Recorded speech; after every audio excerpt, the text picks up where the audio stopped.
Wisdom है एक आम आदमी में बिहार के। मैं देख रही हूँ आप जज्बाती भी हो रहे हैं, आप इमोशनल हो रहे हैं। ऐसा क्यों है, क्यों इमोशनल हो रहे हैं? आपको लगता है कि बहुत संभावना है लेकिन फल फूल नहीं पा रहा है?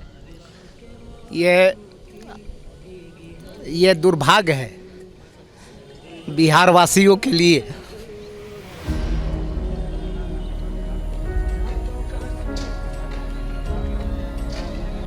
पाश ने कहा था, कपट के शोर में सही होते हुए भी दब जाना बुरा तो है, किसी जुगनू की लौ में पढ़ना बुरा तो है, मुट्ठियां भींच कर बस वक्त निकाल लेना बुरा तो है।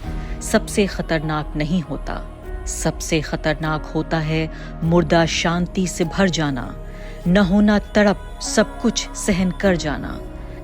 घर से निकलना काम पर और काम से लौटकर घर आना, सबसे खतरनाक होता है हमारे सपनों का मर जाना।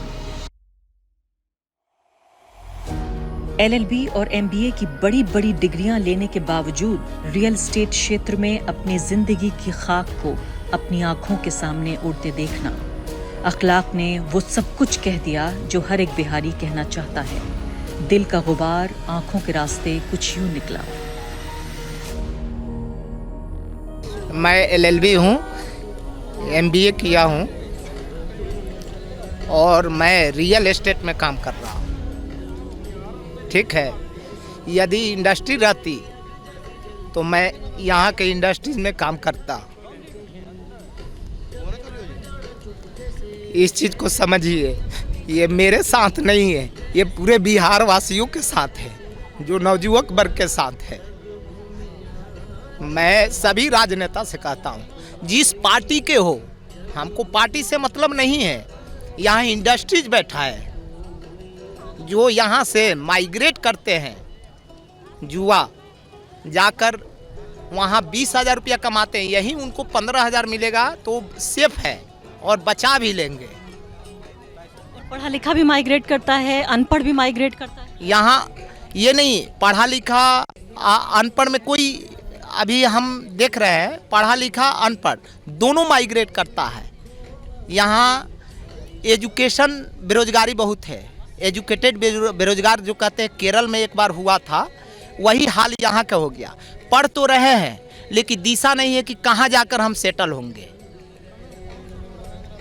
सत्ता परिवर्तन होना चाहिए। हाँ, जरूर होना चाहिए, सत्ता परिवर्तन होना चाहिए। रोजगार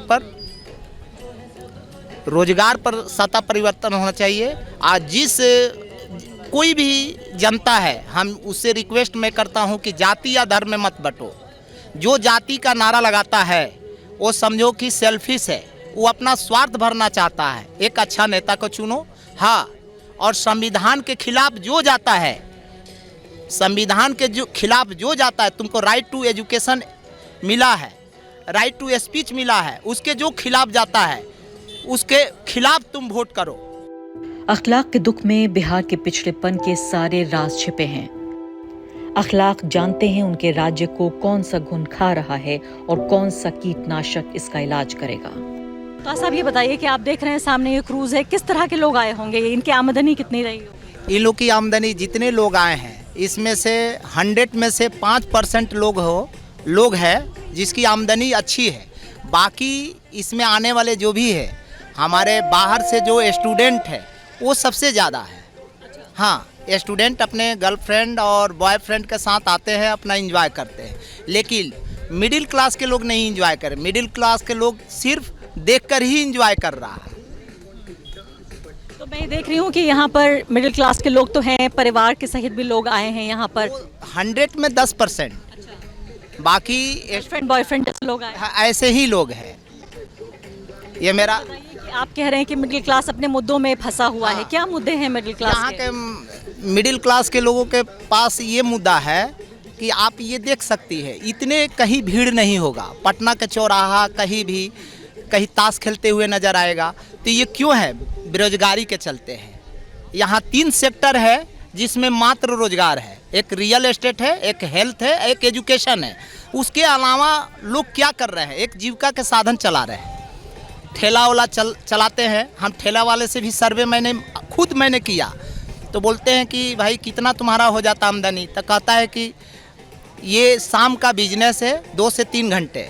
हम लोग 1000 रुपया बेच लेते हैं तो बहुत है, इससे भी नहीं, इससे भी कम हो जाता है। क्योंकि जितने बेरोजगार लोग हैं रेकड़ी चलाते हैं, माने ठेला वाला ये छोटे छोटे मिडिल क्लास के लोग हैं, एक जीविका का साधन मात्र उन लोग को ठेला ही। आप क्या करते हैं? आप क्रूज पे नहीं जा रहे हैं, आप सिर्फ देख रहे हैं, आप जा नहीं रहे हैं? नहीं, हम आए एक आदमी से मिलने के लिए यहाँ, ठीक है, वो बोला कि आप आइए, वहीं हम मिलते हैं, कुछ बात करना है। आप आनंद नहीं लेना चाहते क्रूज पे जाके? नहीं, हम ले चुके हैं मैडम। तो आप कह रहे हैं कि मिडिल क्लास की समस्याएं, अब चुनाव भी हो रहा है आपके प्रदेश में, तो आप बताइए आपकी क्या चुनावी कुछ हवा बदलती नजर आ रही है? हवा तो देखिए, यदि नवयुवक वर्ग के बात करें, किसी भी कास्ट का, अभी 2 आदमी की लड़ाई है। एक जो अर्नर है, जो हाई एलिट पर्सन है, जो 10% के लगभग में है, 10% से भी कम है, और एक तबका जो मिडिल क्लास बढ़ने की कोशिश कर रहा था, वो बढ़ नहीं पा रहा है, बेरोजगारी के चलते, या रोजगार हो कोई भी, और बाकी यहाँ कोई रोजगार नहीं है। ये 3 सेक्टर मैंने बताया, रियल एस्टेट, हेल्थ और एजुकेशन। रोजगार के जरिए कम में बात करी थी, उन्होंने कहा कि बहुत कम ऐसे कारण हैं जिससे बिहार में लोग रुक सकते हैं, रुकने के बहुत कम कारण। रोकने के एक सबसे बड़ा कारण है यहाँ कि यहाँ के जितने राजनेता है, यहाँ इंडस्ट्रीज बैठाए तो रोजगार एकदम धीरे धीरे खत्म हो जाएगी। बैठाए तब यहाँ के हिंदी भाषी क्षेत्र में, उत्तर प्रदेश को ले लीजिए, बिहार को ले लीजिए, तो मैं देखता हूँ कि यहाँ ग्रीन रिवॉल्यूशन हुआ, लेकिन इंडस्ट्रियल रिवॉल्यूशन नहीं हुआ। और ग्रीन रिवॉल्यूशन भी हुआ तो बिहार में उस तरह के एग्रीकल्चर नहीं हुआ, जहाँ एक जगह चकमंदी में 5 बीघा खेत हो, जहाँ कमर्शियल किसान मेरा खेती करे, जिसे आमदनी अच्छी हो, लेकिन उस तरह का नहीं हुआ। एग्रीकल्चर बेस मेरा बिहार है, इस चीज़ को हम मानते हैं, लेकिन इंडस्ट्री बेस्ड नहीं है। इंडस्ट्री एग्रीकल्चर बेस्ड इंडस्ट्री बैठाया जाए, जैसे शुगर केन इंडस्ट्री, ये बैठाया जाए तो बेरोजगारी कम हो सकती है। तो चुनाव की कवरेज सिर्फ चुनावी समीकरण नहीं है कि कौन जीत रहा है, कौन हार रहा है। बिहार का मन तलाश करने हम दिल्ली से यहाँ पर आए हैं। द वायर की टीम यहाँ हमारे सामने, ये क्रूज जाने वाला है, अलार्म यहाँ बज चुका है। आइए देखते हैं, वहाँ चलते हैं, लोगों से बातचीत करेंगे, कोशिश करेंगे कम से कम, और ये समझने की कोशिश करेंगे खासकर कि जो यहाँ का मिडिल क्लास है, लोअर मिडिल क्लास है, वो अपने मन को कैसे बहलाता है। क्या राजनीति में कोई एक तरह की संभावना देख रहा है, या वही चीज़ दशकों पुरानी, वही निराशा, वही स्थिरता, वही जड़ता बिहार में अभी तक बनी हुई है।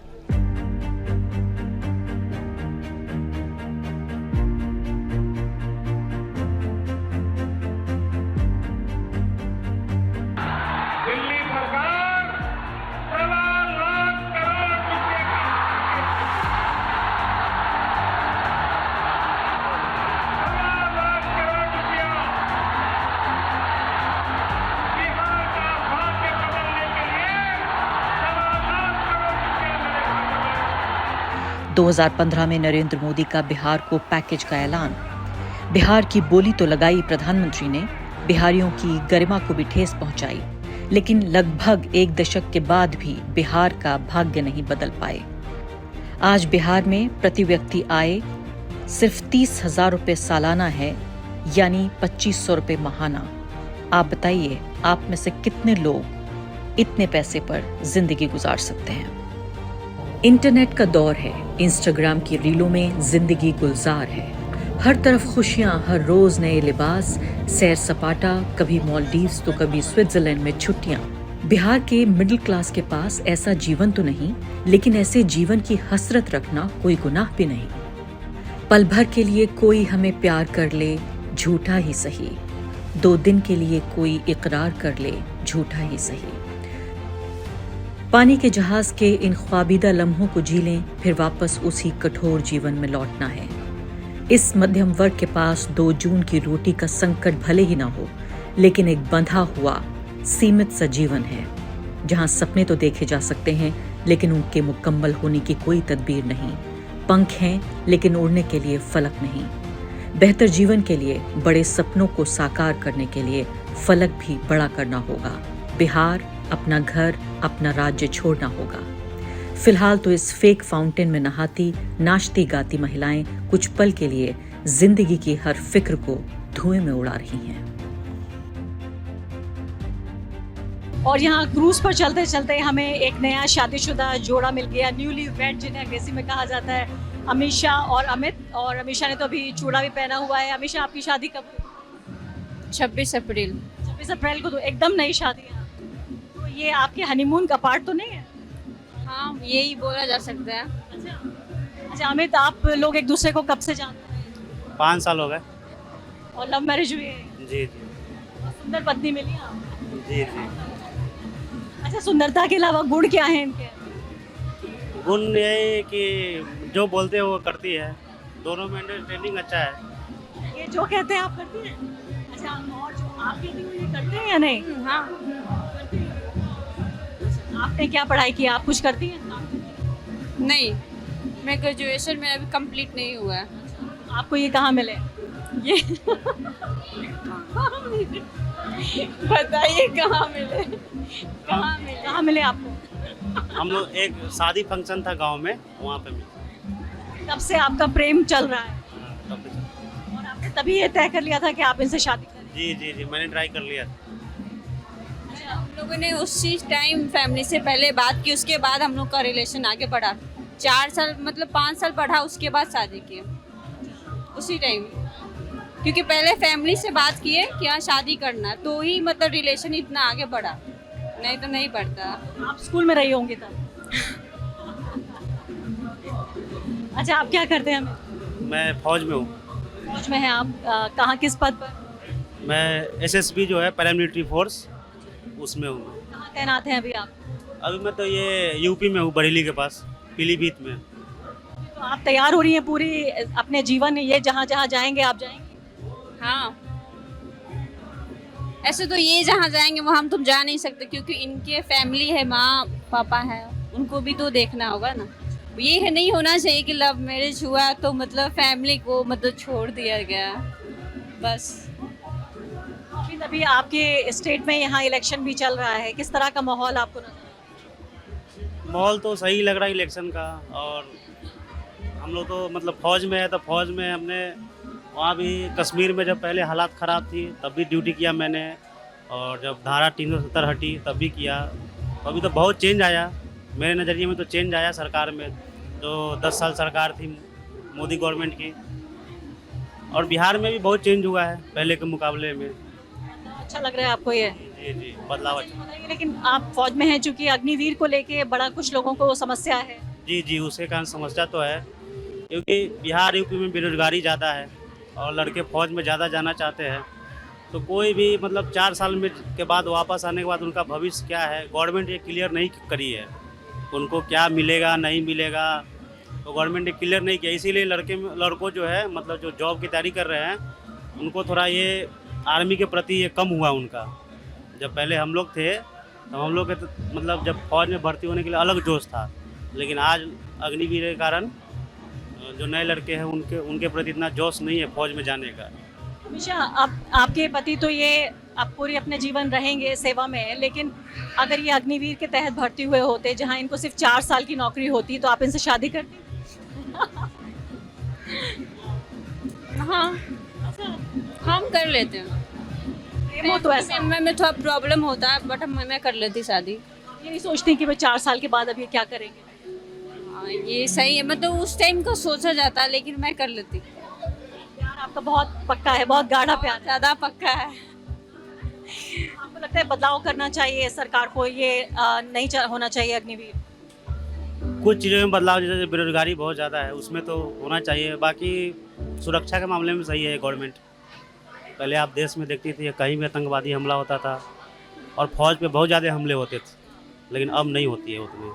जैसे कश्मीर में तो हमेशा महीने में 1-2 बड़े होते थे, लेकिन अब नहीं हो रहे होते। हुआ पिछले दिनों? तो छोटा मोटा होता है, ज़्यादा बड़ा नहीं होता। पहले बहुत ज़्यादा होते थे, पहले महीने में 3-4 होते थे। और आंकड़े तो ये बताते हैं कि आतंकवाद तो कम नहीं हुआ कश्मीर। नहीं, कश्मीर में तो कम हुआ है। आंकड़े नहीं बताते इस बात में। हम लोग वहाँ ड्यूटी किया, मुझे पता है। पत्थरबाजी पहले बहुत ज़्यादा होती थी, हमने झेला भी है उसको। और धारा 370 हटने के बाद बहुत कम हुआ है, 90% पत्थरबाजी कम हो गई। और पत्थरबाजों का हमने उस पर फायर कर सकते हैं, कुछ नहीं कर सकते उनका। वो पत्थर चलाएंगे, हमको सिर्फ झेलना है, क्योंकि ह्यूमन राइट वाले पीछे पड़ जाते हैं। अगर गोली चला देंगे राइट्स तो अच्छी बात है, ह्यूमन राइट्स तो आपके भी हैं, मेरे भी हैं, आपकी पत्नी के भी हैं।